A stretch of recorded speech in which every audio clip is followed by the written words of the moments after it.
Hey folks, welcome back.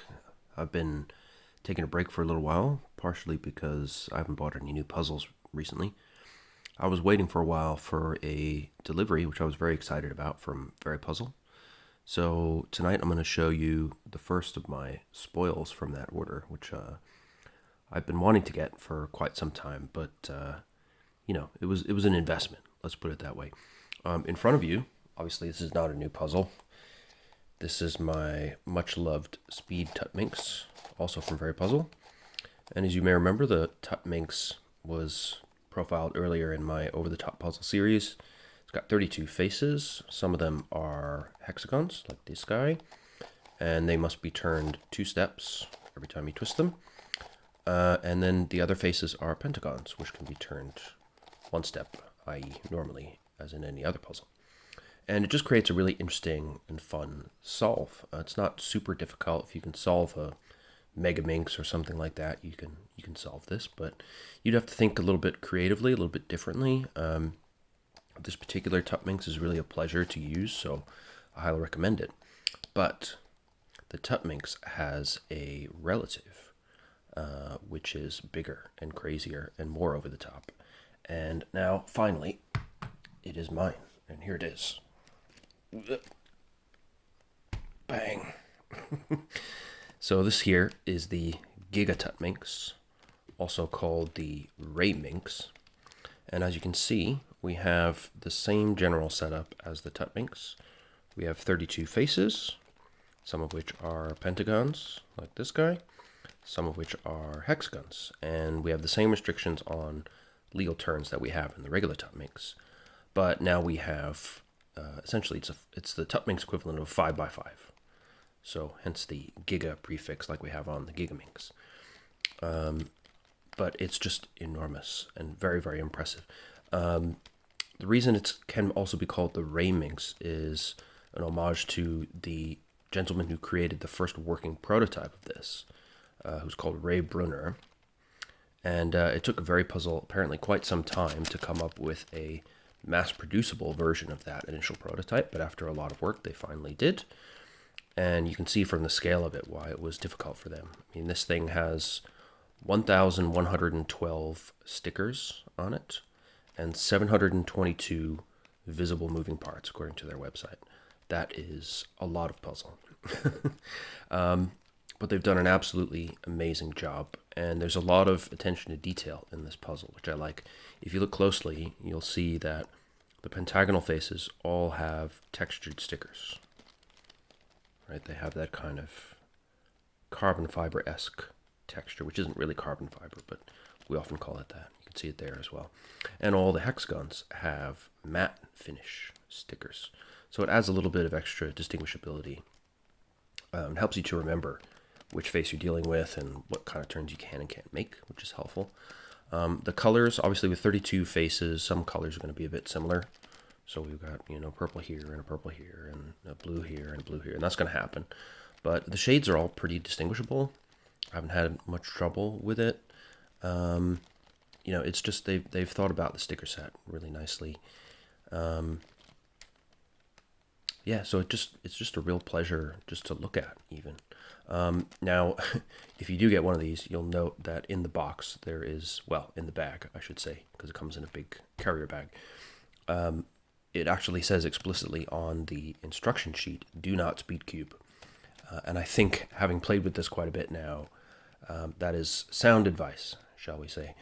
I think if you really wanted to, you could solve it reasonably quickly, but if you tried to do finger tricks and stuff, you would invite disaster.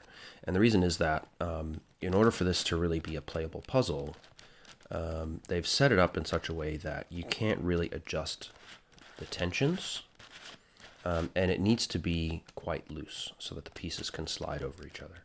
You need a little bit of give in a puzzle like this because you've got these extra layers to deal with. You can see that it turns smoothly. I wouldn't say it's not a speed cube like in the sense that it doesn't turn super easily. You need to put a little bit of energy into it to overcome the friction, but it is smooth. It doesn't the faces don't jump around so much when you're turning them. But you'll find that even with that looseness, you can see that the pieces do jiggle around quite a bit. So you want to make sure you're careful with your alignment. But it's simultaneously loose and tight, if that makes sense at all. It kind of doesn't. I'm aware of that, but that's the best way I can describe it. But you can see that it's a perfectly playable puzzle. But yeah, before you make a subsequent turn, after you make one turn, make sure that you are nicely lined up. It does sort itself out reasonably well. So, when I make a turn like that, and then turn like this, I mean, it's really no problem at all, as you can see. It feels nice and smooth. But, just take a pause for half a second and make sure that you're on track and fully aligned before you commit. So this puzzle is now officially the largest twisty puzzle in my collection. This is 21 centimeters at its widest point. The previous record holder in my collection was, of course, the truncated icosahedron, also from VeryPuzzle, with 62 faces. A very impressive puzzle in its own right. That one, however, maxes out at 20 centimeters. So we have an extra centimeter on this bad boy here. And it's really a great one for the collection. I'm honestly, I haven't done a full scramble and solve. I've played around with it a bit, tested out all the faces, done some small algorithms and such, but I haven't done a full scramble. Just because I feel like I should do with this as I do with some of my more ornery puzzles, and just break it in a bit. Just pick it up now and again, do random turns for a while, get it feeling nice and broken in and smooth. And that way I can dive into my first solve of a Saturday or Sunday afternoon sometime and just enjoy it without worrying about doing any damage. But yeah, it's just really nice work from VeryPuzzle. If you do have the cash available, I would recommend giving it a shot. They do sticker it for you if you pay an extra fee, and that fee, I have to say, is eminently reasonable. If you remember, I said there's 1,112 stickers on this thing, and they charge you 1 cent per sticker. I paid that, which was, so that's $11.12, basically. I paid that without even thinking about it, because there's no way I want to spend a whole several days probably putting all those stickers on. And they did an absolutely perfect job. I haven't seen any issues with any of the stickers on this puzzle so far. I also paid the extra cash to get a spare set in case there are any problems. And now VeryPuzzle is selling their sticker sets for a lot of their puzzles, including ones that they don't actually sell the puzzle itself, but they are selling new improved sticker sets. So I bought, I think, 9 replacement sticker sets in my order along with this guy. And of course, I took advantage of the fact that VeryPuzzle was having a sale. They had an autumn sale for the early part of October. And yeah, I don't regret it. This was fantastic, and to get 25% off, even better. There is actually another gigantic relative of the Tuttminx, which is available from them. That's the Gigatuttminx. That indeed is on my list for the future, hopefully. However, that one's even more expensive than this one. This one, the normal price is $103. So, given the complexity and the sheer engineering know-how that it took to produce this, which to me is super impressive, I don't think that's overpriced really at all. But by any standard, that's a lot of money for a puzzle.